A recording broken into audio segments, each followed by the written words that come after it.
So Djuan Porter is one of the first people that I met out here at ASU. We met at a kickoff the semester party.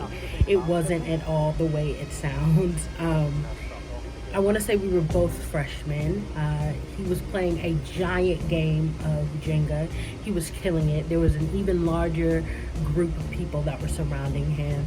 And I remember multiple times him sliding out a block and being like butter.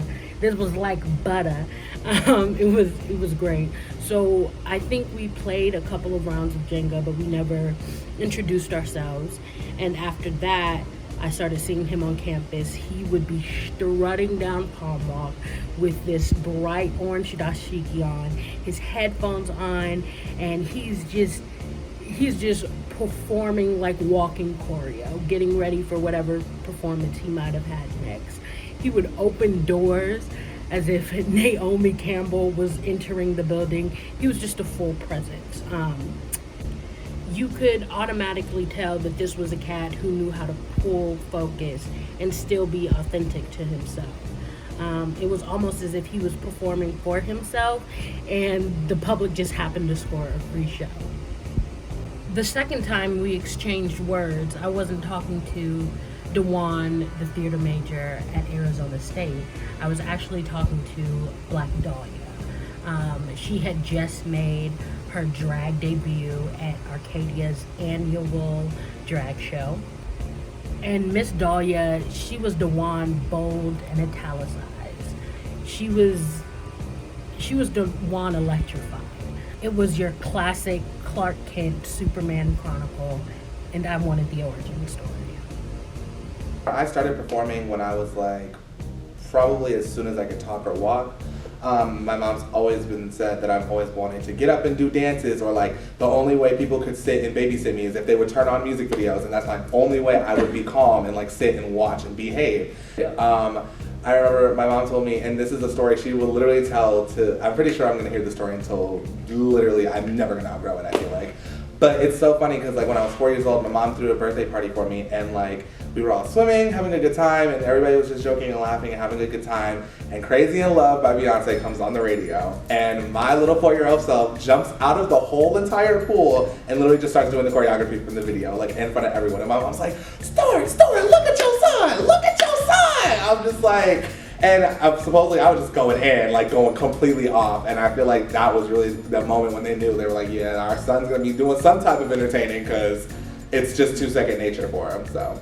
A Star is Born. Yeah, basically, yeah. Well, my first performances were strictly in the church. Like I would be singing in church choir, and I was like, I was that kid. Everybody was like, that's a missionary Massey grandson. Oh, you know that boy can sing and all of that. And it was just that was like my first like opening to like performing and being in front of people and singing and stuff like that. But I would say that my first, if you were to not count like church, I guess, then I feel like my first performance I really remember was like in 4th grade when I joined school choir. It was really, really fun because I was like, oh, I get to sing and do all these great things. And I remember my dad wasn't like against it, but he was just like, I don't know, we'll see. Like, I don't know. Because I remember I wanted to be in like everything. I was like, I want to do like dance and like gymnastics and cheer and da. And they're like, you need to wrangle it in, figure out something. I was like, okay, so singing is where I'm gonna go then. So I did chorus in 4th and 5th grade, and that was super duper fun. And they were like at every concert and at every fundraiser and stuff like that. So I feel like that was really like my first vivid encapsulating memory of like going and being in choir and like remembering my parents were there and they were like, oh, it's his first concert and everything. So it was super duper fun. As a natural performer, Djuan is bound to have songs and performances that he cherishes more than others. Okay, I don't remember. So I remember in 6th grade, I don't remember the exact songs, but I remember basically when I got to be, in 7th grade, I got to be Wilbur in the Charlotte's Web musical.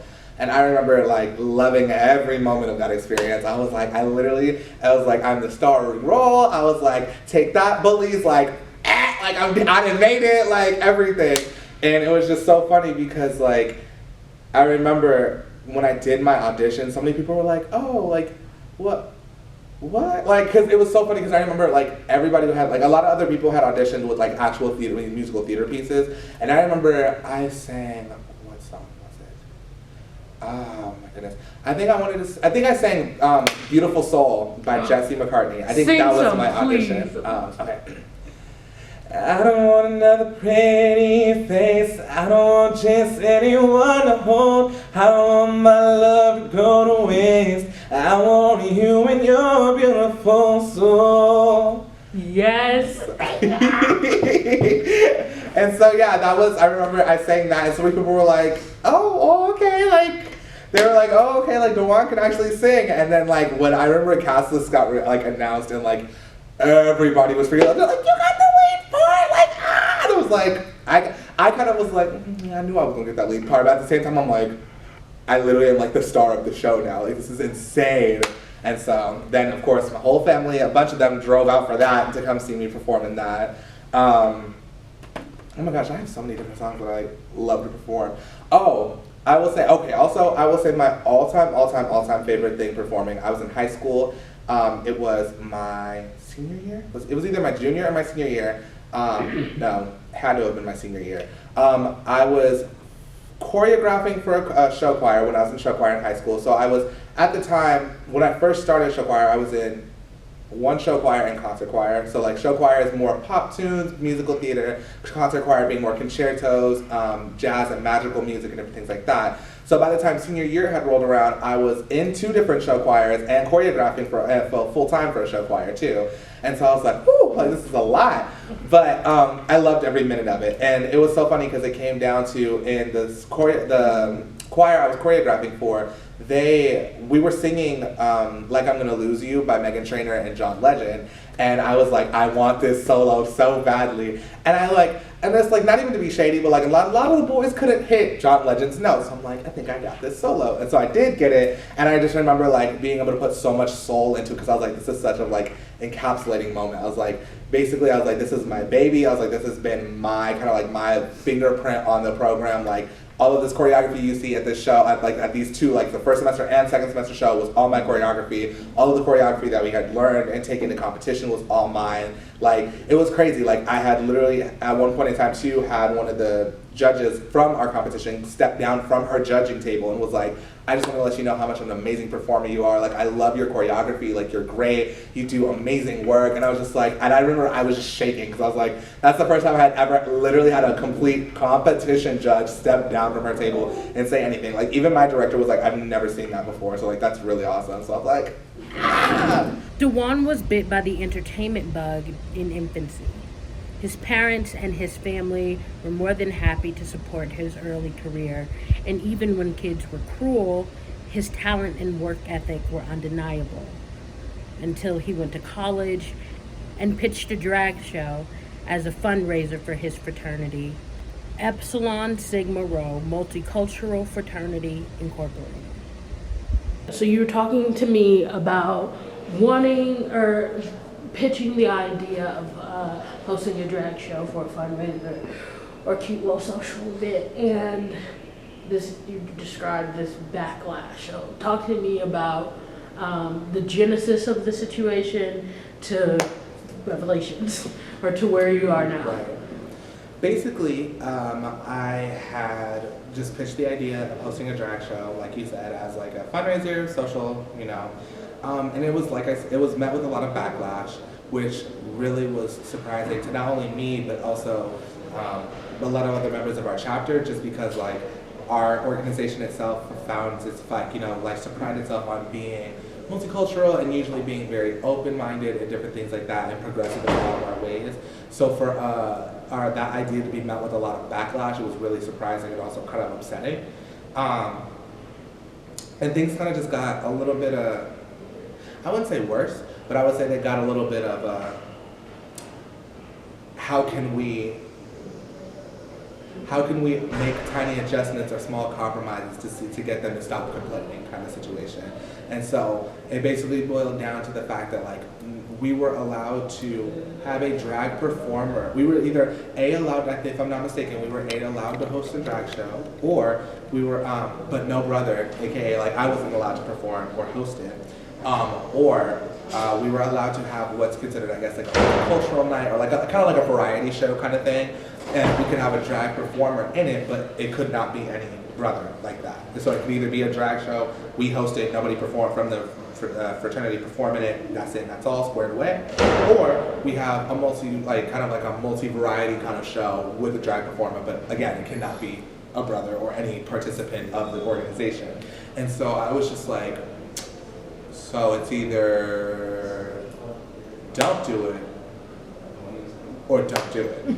So it had went on for like a few months. At least I know I made the decision to go to kind of just be there but not there, just because it was too much for my own mental and emotional health. Also, while trying to be a full-time student, like I'm too high achieving of a student to let this stress me out and affect my academics. Because at the end of the day, they're not going to be paying for my grad school. And at the end of the day, it's like, as much as a lot of them like to say, oh, it takes a message or a phone call or a text if you need somewhere to stay, if you come to California or whatever, I know it's not as easy.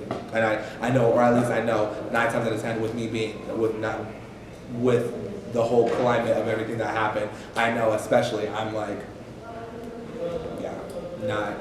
I'm okay. Like, I'm okay not being, when I say not being, like, I'm okay not being the most favorable brother or whatever. Like, I'm fine with that, because at the end of the day, y'all weren't there to support me from my day one situation anyway. So, why, like, add in that extra effort? Do I believe something could have been avoided? No, because I think, like, all of these experiences obviously happen for a reason, but at the same time, the advice I would give to other LGBTQIA plus members, or like people searching out for an organization, really just go with your gut. If you genuinely feel like you're loved and accepted by the people of that chapter or of that organization, that's fine. That's great and dandy. Run with it. And I'm sure, you know what I'm saying? Hopefully it's not like a superficial thing where it's just like a tokenism thing where they're like, oh, you got an LGBT member, we're diverse kind of thing.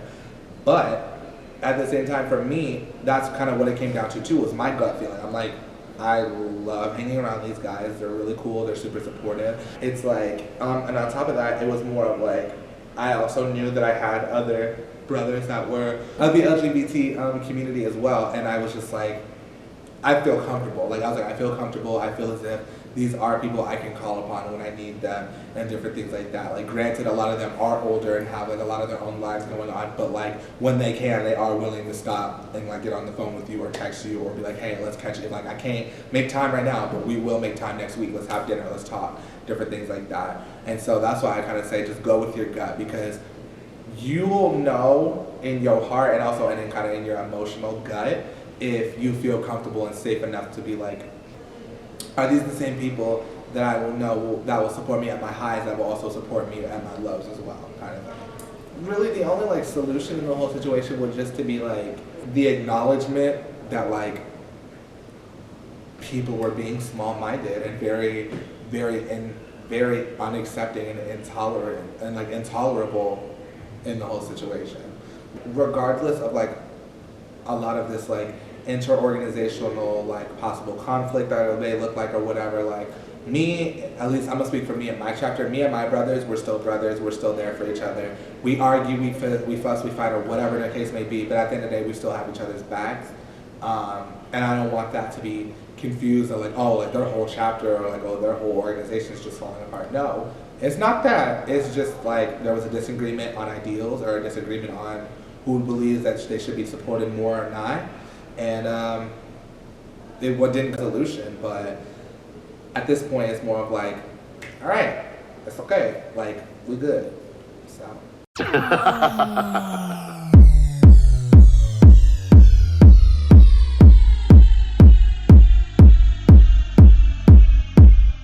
We're not asking for charity, we just want some equality. Where's your sense of humanity? Stand up in solidarity. No more police brutality. Time to stop that mentality. Keep your stupid apologies. Much too late for formalities. March, march. Feel the beat in your heart. March, march. Everyone do your part. March, march. This is just the start. March, march.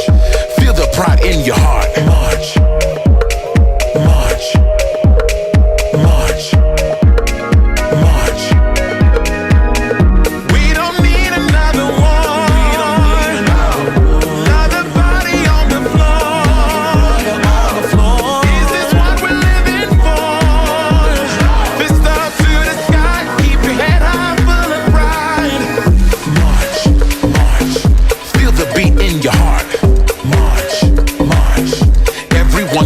heart. March, march. This is just the start. March, march. Feel the pride in your heart. March, march. Feel the pride in your heart. March.